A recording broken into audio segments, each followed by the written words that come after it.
Let's turn now to some issues of foreign policy. Senator Graham, you all oppose the U.S. nuclear deal with Iran. Former UN Ambassador John Bolton, a Republican, is pushing for a U.S. military strike against Iran, against its nuclear facilities. Senator Graham, would you authorize, as president, a nuclear strike against, a strike against Iran's nuclear facilities? If I believe they were trying to break out and get a bomb, absolutely. And here's the most important thing. They know I would if I had to. And none of us are going to be able to defend this country adequately until we rebuild our military. A weak economy, a military in decline, the world on fire. Does that sound familiar to you? Michael, does that sound familiar to you? The first thing I'm going to do as Commander-in-Chief on day one is call the Chairman of the Joint Chiefs and say, what do you need that you don't have? We're cutting our military. We're on track to have the smallest army since 1940, the smallest Navy since 1915, and John Kasich says he wants to close more bases. I want to rebuild our military, and I want the Iranians to know that if I had to, I would use it. The worst nightmare in the world is a radical Islamic regime with a weapon of mass destruction.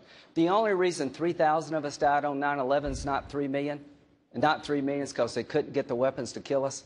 They're on track to get a bomb even if they don't cheat. This deal is a nightmare for Israel. They're coming here if we don't watch it.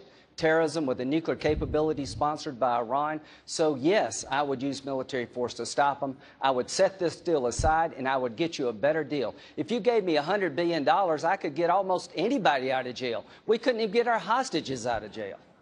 Governor,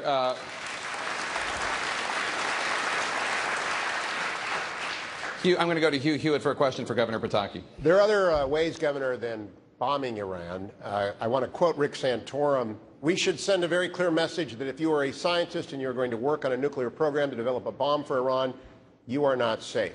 Does that message work? Does anything that works on the table? Not on the table, but I think there's a lot that does work. And that is to have a strong America, a strong military, and a resolve where the Iranians know that not only are we going to reject this deal on day one and reimpose sanctions, but if they move forward with the nuclear program, their safety for those facilities will be at risk. I'll tell you a couple of things I do. I give the Israelis bombs called MOPs, massive ordnance penetrators.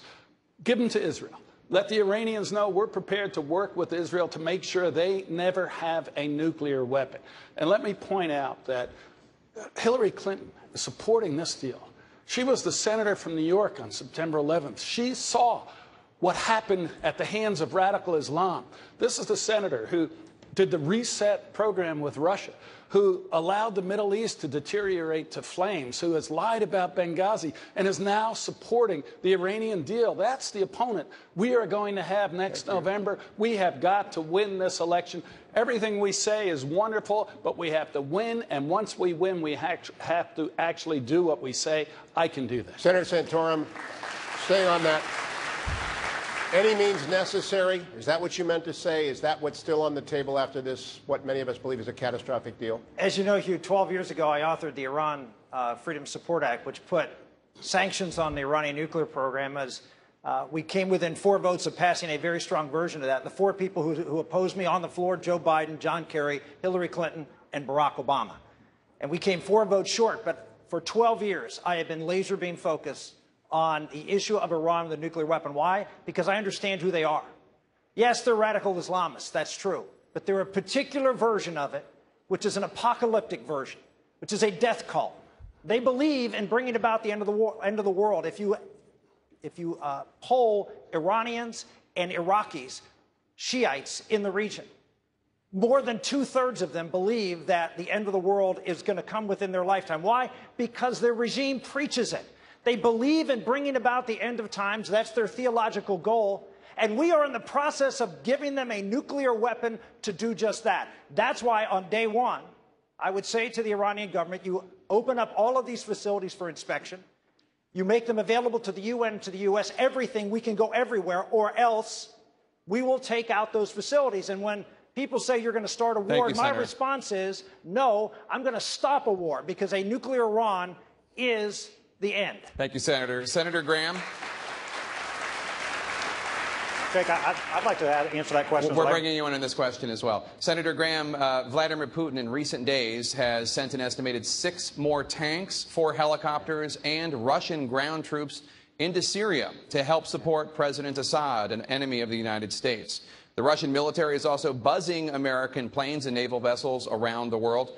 Your frontrunner, Donald Trump, says he can do deals with President Putin, that the two of them will get along, quote, very well. Why would your confrontational approach work better than Mr. Trump's negotiation? Do you think Putin would be in the Ukraine or Syria today if Ronald Reagan were president? No.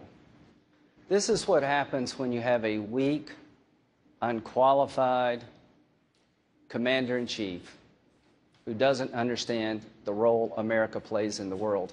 Why is it bad for you that Russia is helping Assad? He's the magnet for Sunni extremists.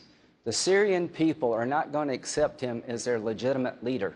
By Assad being helped by Russia, it means the war never ends. It means the next 9/11, which is most likely to occur from an attack from Syria, is more likely.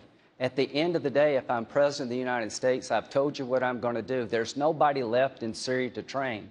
We're going to get a regional army who doesn't like ISIL, who won't accept Assad because he's a puppet of Iran. We're going in on the ground, and we're going to destroy the caliphate, pull it up by its roots, and we're going to hold the territory. This is a slap in the face from Putin to Kerry and Obama. Assad must go. If he doesn't go, this war never ends. And if the war in Syria continues, it is coming here. For God's sakes, let's get on with fixing the problem in Syria. Governor Jindal, how would President Jindal get the Russians out of Syria?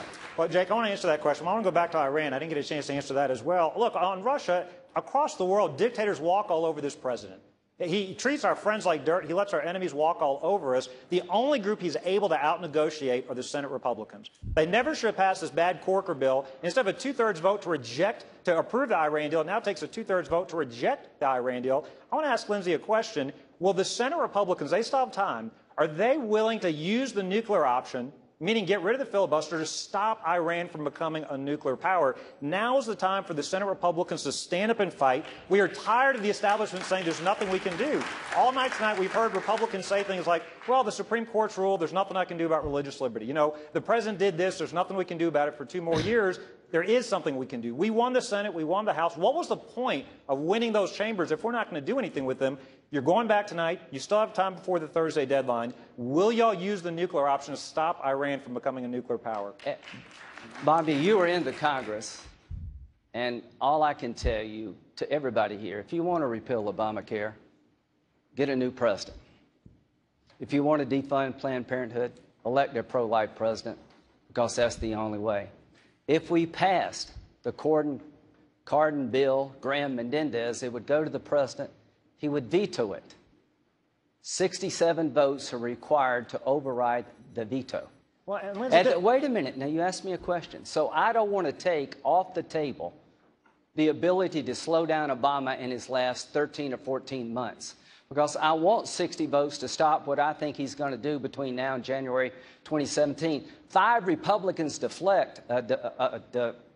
leave, we're in trouble. So, folks, the world really is the way it is. President Obama is president. The goal is to get him out of there and pick somebody who would actually do something to repeal Obamacare, who would get you a better agreement. So, Bobby, he would veto the bill. We don't have 67 votes, and you had given away a defense against Obama for the rest of his presidency. No, I'm not going to do that. I'm not going to tell you things I can't do. I'm not going to tell you by shutting the government down, we're going to defund Obamacare as long as he's president. All that does is hurt us. I'm trying to lead this party to winning. Lindsey, well, that's my frustration. Listen to what you heard.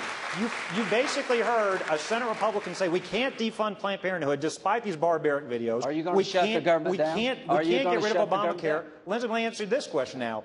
I wish the Senate Republicans had half the fight in them the Senate Democrats did. Look, President Obama didn't give up on Obamacare when they lost the Senate election in Massachusetts. I want my side to follow the Constitution. They broke the Constitution. They broke the law. But they forced Obamacare down our throats even when they didn't have 60 votes. I wish Republicans in D.C. had half the fight of the Senate Democrats to get rid of Obamacare, to defund Planned Parenthood. If we can't defund Planned Parenthood now, if we can't stand for innocent human life after these barbaric videos, It is time to be done with the Republican Party. We defunded them in Louisiana. Let's defund them in D.C. If we can't win on that issue, there is no point for being cheaper Democrats, no point for having a second liberal party. It is time to get rid of the Republican Party, start over with a new one that's at least conservative. Give Harry Reid and Pelosi credit. At least they fight for what they believe in. I want senators and House members in D.C. to fight for what we believe in as well. It's time to have Republicans with a backbone in D.C. Can I just say something? You know, Bobby, we're running to be President of the United States, the most important job in the free world. With it comes a certain amount of honesty.